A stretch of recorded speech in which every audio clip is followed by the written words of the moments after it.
প্রিয় বন্ধুরা, স্যামসাং এর A52 এবং A52s এই দুটো ফোনের কথা মনে আছে তো? হ্যাঁ, এই দুটো ফোন ইন্ডিয়া মার্কেট এবং বাংলাদেশ মার্কেটে চুটিয়ে কিন্তু বিজনেস করেছে। আর আমরা সকলেই ওয়েট করে বসে রয়েছি কবে স্যামসাং তাদের সাকসেসর A53 এই ফোনটাকে লঞ্চ করবে। সম্পূর্ণ স্পেসিফিকেশন আমাদের হাতে চলে এসেছে, পুরোপুরি কনফার্ম স্পেসিফিকেশন কিন্তু চলে এসেছে। এই A53 ইন্ডিয়ান মার্কেটে এবং বাংলাদেশ মার্কেটে কবে দিকে লঞ্চ হতে পারে এবং কি প্রাইসিং এর মধ্যে লঞ্চ হবে এবং কি কি স্পেসিফিকেশন নিয়ে লঞ্চ হবে, সমস্ত কিছু আপনাদের সাথে শেয়ার করব। অবশ্যই ভিডিওটাকে কিন্তু স্কিপ করবেন না, শেষ পর্যন্ত দেখবেন। প্রত্যেকটা সেকেন্ড প্রচন্ড প্রচন্ড ইম্পর্টেন্ট হতে চলেছে। আর আমাদের মাতৃভাষাকে একটু সাপোর্ট করবেন, বাংলা ভাষাকে এগিয়ে নিয়ে যেতে সাহায্য করবেন। অবশ্যই চ্যানেলটাকে সাবস্ক্রাইব করে নোটিফিকেশন বেলকে প্রেস করে অল করে দেবেন। তো বন্ধুরা, A53 এই ফোনটা ইন্ডিয়ান মার্কেটে ফেব্রুয়ারির মিডে কিন্তু লঞ্চ হবে। হ্যাঁ, মোটামুটি ধরে রাখুন 15 থেকে এখানে 25 তারিখের মধ্যে ইন্ডিয়ান মার্কেটে এই ফোনটা লঞ্চ হয়ে যাচ্ছে। এবং এই ফোনটার যদি আমি ডাইরেক্ট ডিসপ্লে সেকশনের কথা বলি, এখানে 6.46 ইঞ্চির বা 6.43 ইঞ্চির এইরকম টাইপের ডিসপ্লে পাবো। সুপার অ্যামোলেড প্যানেল পাবো, 120 হার্জের রিফ্রেশ রেটের সাপোর্ট পাবো, HDR10 এর সাপোর্ট থাকছে এবং ইন ডিসপ্লে ফিঙ্গারপ্রিন্ট সেন্সরও কিন্তু সাপোর্ট থাকছে। মানে দুর্ধর্ষ স্যামসাং এর যেরকম ডিসপ্লে হয় A52s এ যেমন পেয়েছি, A52 তে যেমন পেয়েছি, সেম টু সেম আমরা ডিসপ্লে এখানে পেয়ে যাচ্ছি। এবার ক্যামেরাটা কিন্তু একটু গিমিক হতে চাচ্ছে, কেননা বিভিন্ন যে ওয়েবসাইটে এখানে এটা লিস্টিং হয়েছে, 10 সার্টিফিকেশন সাইডে এবং 91 মোবাইলে একটু পৃথক পৃথক করে কিন্তু এখানে ক্যামেরা স্পেসিফিকেশনটা লেখা হয়েছে। কারণ এখানে A52 তে আমরা কোয়াড ক্যামেরা ফিচার্স পেয়েছিলাম, মানে 4টে ক্যামেরা ব্যাক সেকশনে পেয়েছিলাম। এখানে বলা হচ্ছে A53 তে আমরা ট্রিপল ক্যামেরাও পেতে পারি, কিন্তু কনফার্ম না, আমার মনে হচ্ছে কোয়াড ক্যামেরা দিয়ে লঞ্চ হবে। যাই হোক না কেন, মেন ক্যামেরা হচ্ছে 64 মেগাপিক্সেল। স্যামসাং এর সেন্সর থাকবে, সনির সেন্সর দিয়ে দিলে আমরা কিন্তু চমকে যাবো, কেননা সনির সেন্সরের কিন্তু ফোন স্যামসাং নিয়ে আসে তাদের এ সিরিজের মধ্যে।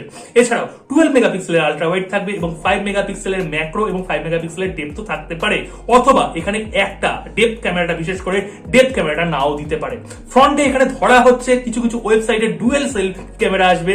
আমার মনে হয় না ডুয়েল সেলফি ক্যামেরা দিয়ে লঞ্চ করবে। এখানে সিঙ্গেল ক্যামেরা পাবো।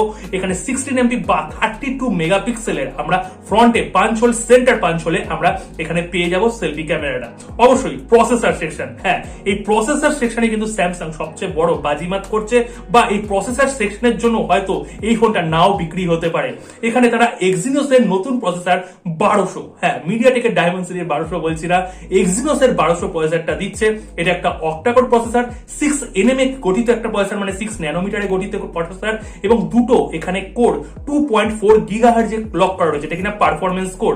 এছাড়াও 2 গিগাহার্জ এখানে 6টা কোর রয়েছে। মোটামুটি এই প্রসেসরটাকে যদি আমরা কোনো স্ন্যাপড্রাগনের প্রসেসরের সাথে তুলনা করি, এখানে 778 যেটা 778 রয়েছে, তার থেকে স্লাইট একটু নিচে থাকবে, কিন্তু 668 এর থেকে একটু উঁচুতেই থাকবে। কিন্তু এক্সিনোস এর প্রসেসর একটু হিট হলেও হতে পারে, বা অনেকে এখানে এক্সিনোস এর প্রসেসর পছন্দ করেন না, তাদের জন্য কিন্তু এই ফোনটা ঠিকঠাক চয়েস নাও হতে পারে। যাই হোক না কেন, ব্যাটারিতে আমরা 5000 mAh এর ব্যাটারি পাচ্ছি। তার পাশাপাশি এখানে আমরা ইনবক্স 15 ওয়াটের চার্জার পাচ্ছি। হ্যাঁ, স্যামসাং কোনোদিন শুধরাবে না, 15 ওয়াটের চার্জারই কিন্তু বরাবর তারা দিয়ে যাচ্ছে, কিন্তু 25 ওয়াট থেকে 28 ওয়াট এইরকম কিন্তু ফোনটা সাপোর্ট করবে। টাইপ সি এখানে পোর্ট পাচ্ছি, এখানে স্টুডিও স্পিকার পাচ্ছি, সমস্ত রকমের আমরা সেন্সর পেয়ে যাচ্ছি। এবং এই ফোনটার যে বিল্ড কোয়ালিটি এবং লুক, এটা কিন্তু সেম টু সেম A52 বা A52s এর মতনই থাকবে।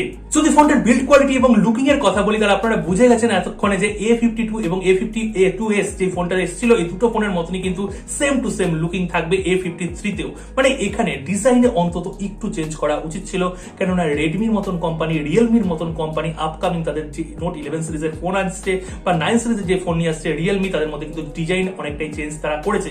এখানে ডেফিনেটলি স্যামসাং এর ডিজাইনটা চেঞ্জ করা উচিত ছিল। এছাড়াও যদি সফটওয়্যার সেকশনের কথা বলি, অ্যান্ড্রয়েড 12 আমরা ইনবক্স পাবো, One UI 4.0 এখানে ভার্সনটা কিন্তু আমরা ইনবক্স পেয়ে যাচ্ছি। এইরকম একটা প্যাকেজিং এ ফোনটাকে লঞ্চ করা হবে। এবং ভ্যারিয়েন্টের যদি কথা বলি, 6GB র্যাম এর পাশাপাশি 128GB ইন্টারনাল মেমোরি এবং 8GB র্যাম এর পাশাপাশি 128GB ইন্টারনাল মেমোরি কিন্তু লঞ্চ করা হবে। এখানে কালারিং এ সামান্য চেঞ্জ হতে পারে, মনে হয় A52s বা A52 যেই রকম কালারে লঞ্চ হয়েছিল তার থেকে একটু বেশি ভালো কালার কিন্তু এখানে হয়তো স্যামসাং A53 তে নিয়ে আসবে। এই যে স্পেসিফিকেশনটা বললাম, এই স্পেসিফিকেশনটা আপনাদের কেমন লাগলো অবশ্যই কমেন্ট সেকশনে কমেন্ট করবেন, আর কারা কারা ওয়েট করে আছেন এই ফোনটার জন্য তারাও কিন্তু কমেন্ট করবেন।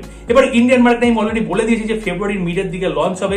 বাংলাদেশ মার্কেটে এটা আনঅফিসিয়ালি মার্চের প্রথম দিকে পাওয়া যাবে এবং মার্চের এন্ডে এটা বাংলাদেশে অফিসিয়ালি লঞ্চ হয়ে যাবে। বেস ভ্যারিয়েন্ট যেটা কিনা 6GB র্যাম এবং 128GB ইন্টারনাল মেমোরি, এটার প্রাইস ইন্ডিয়ান মার্কেটে A52 এর থেকে কিন্তু সামান্য কম হবে। ধরা হচ্ছে এখানে 30,000 টাকার মধ্যে তারা লঞ্চ করবে। হ্যাঁ, 30,000 টাকার মধ্যে যদি লঞ্চ করে তাহলে ভালো এখানে ফোন মানা হবে, কেননা এখানে ঠিকঠাকই স্পেসিফিকেশন দিচ্ছে। এছাড়া বাংলাদেশ মার্কেটে যখন লঞ্চ হয়ে যাবে এটা 35 থেকে 36,000 টাকা এইরকম প্রাইস রেঞ্জের মধ্যে বেস ভেরিয়েন্টটা পাওয়া যাবে। আশা করি আপনাদের সমস্ত রকমের তথ্য দিতে পারলাম। এবার কারা এ সিরিজের ফোনের জন্য, বিশেষ করে A53 এর জন্য অপেক্ষা করে রয়েছেন কমেন্ট করবেন এবং নিয়মিত এই চ্যানেলে ভিডিও পাওয়ার জন্য সাবস্ক্রাইব করে নোটিফিকেশন থেকে প্রেস করে অল করে রাখবেন, তাহলে প্রত্যেকদিন সময় মতো নোটিফিকেশন পেয়ে যাবেন।